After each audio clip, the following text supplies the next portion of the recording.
आजचा दिवस माझ्यासाठी तर प्रत्येक वर्षी खास असतो, पण यावर्षी जरा जास्तच आहे, कारण हा बर्थडे मी माझ्या वृंदासोबत सेलिब्रेट करणार आहे गाईज. म्हणून सकाळी पटकन नाश्ता केला, थोडाफार मेकअप करून घेतला आणि इतका सुंदर मेकअप माझा झाला होता ना त्या प्रोडक्टने, जे की मी तुम्हाला उद्याच्या ब्लॉगमध्ये दाखवणारच आहे. त्यानंतर आम्ही बाप्पांचं दर्शन घेतलं आणि वृंदा सेकंड टाईम बाप्पांचं दर्शन घेत आहे.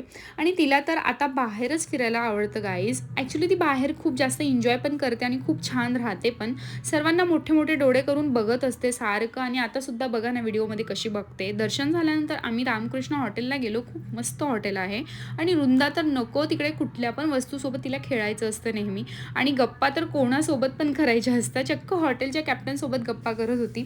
छान जेवण केलं. बड्डेचा केक रात्रीच कट केला होता, तो सुद्धा ब्लॉग तुम्ही बघितलाच असेल. वृंदासोबत खूप सारे फोटोज क्लिक केले आणि मेन म्हणजे ती पण रेडी असते गाईज फोटो काढण्यासाठी. तिला ॲक्च्युली फोटो काढायला खूप जास्त आवडतं. त्यानंतर ना आम्ही जेवण वगैरे केलं. जेवण खूप छान होतं. त्यानंतर ॲम्बियन्स पण खूप भारी आहे हॉटेलचं. खूप मस्त हॉटेल आहे. नक्की तुम्ही सुद्धा एकदा व्हिजिट करा. त्यानंतर आम्ही आईस्क्रीम खायला नॅचरलला गेलो आणि अशा पद्धतीने मी माझा आजचा खास दिवस माझ्या फॅमिलीसोबत स्पेंड केला. त्यानंतर आम्ही घरी आलो आणि तुम्ही माझा चेहरा बघा गाईज, अजिबात माझा मेकअप खराब झालेला नव्हता. मी नेमके कोणते प्रोडक्ट यूज केलेले आहेत ते मी तुम्हाला उद्याच्या ब्लॉगमध्ये दाखवेलच, म्हणून उद्याचा ब्लॉग नक्की बघा. Thank you for watching. Bye bye.